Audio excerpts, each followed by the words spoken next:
കൂടുതൽ സിനിമാ ലോകത്തെ വാർത്തകളും വിശേഷങ്ങളും ഞൊടിയിടയിൽ അറിയാൻ താഴെ കാണുന്ന ചുവന്ന ബട്ടൺ ക്ലിക്ക് ചെയ്ത് സബ്സ്ക്രൈബ് ചെയ്യൂ.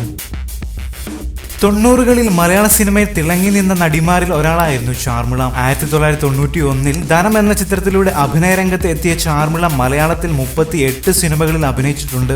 1993 സിദ്ദിഖ് ലാൽ സംവിധാനം ചെയ്ത കാബൂളിവാല എന്ന ചിത്രത്തിൽ ചാർമിള അവതരിപ്പിച്ച ലൈല എന്ന കഥാപാത്രം പ്രേക്ഷക ശ്രദ്ധ നേടിയിരുന്നു. അതിനുശേഷം വിവാഹവും വിവാഹമോചനവുമായി നടി ഏറെ നാൾ അഭിനയ ജീവിതത്തിൽ നിന്ന് നീണ്ട ഇടവേള എടുത്തു. പിന്നീട് ലാൽ ജോസിന്റെ വിക്രമാദിത്യൻ എന്ന ചിത്രത്തിലൂടെ അഭിനയ രംഗത്തേക്ക് തിരിച്ചെത്തി. ഇപ്പോൾ മഴവിൽ മനോരമയിൽ പട്ടുസാരി എന്ന സീരിയലിലെ പ്രധാന കഥാപാത്രത്തെ അവതരിപ്പിക്കുന്നത് ചാർമിളയാണ്. അതിനിടെ നടി മാധ്യമത്തിന് നൽകിയ അഭിമുഖത്തിൽ തന്റെ ആദ്യ വിവാഹത്തെക്കുറിച്ചും വേർപിരിയലിനെ കുറിച്ചും തുറന്നു പറയുന്നു. കിഷോർ സത്യ എന്റെ ആദ്യ ഭർത്താവാണ്. ഞങ്ങൾക്കിടയിൽ എന്തായിരുന്നു പ്രശ്നമെന്ന് രണ്ടുപേർക്കും അറിയില്ല. ഇപ്പോൾ ഞങ്ങൾ രണ്ടുപേരും നല്ല സുഹൃത്തുക്കളാണ്. അതിനു പുറത്തേക്ക് ഒന്നുമില്ല, നടി മാധ്യമത്തിന് നൽകിയ അഭിമുഖത്തിൽ വ്യക്തമാക്കി. മലയാള സിനിമയിൽ ബാബു ആന്റണിയും ചാർമിളയും പ്രണയത്തിലായിരുന്നുവെന്ന് അറിയാത്തവരായി ആരും ഉണ്ടാകില്ല. ചാർമിള എന്ന നടിയെ പ്രേക്ഷകർ ഓർക്കുന്നത് ആക്ഷൻ ഹീറോ ബാബു ആന്റണിയുടെ കാമുകിയായി.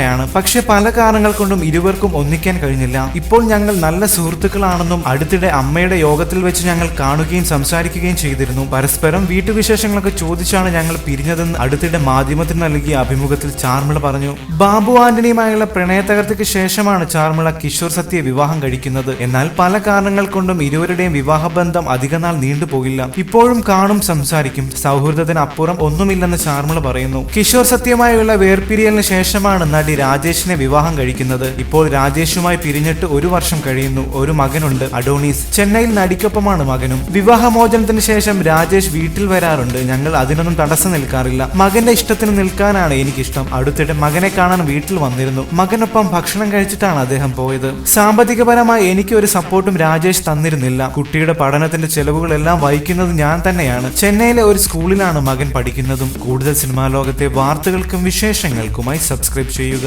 ABC മലയാളം.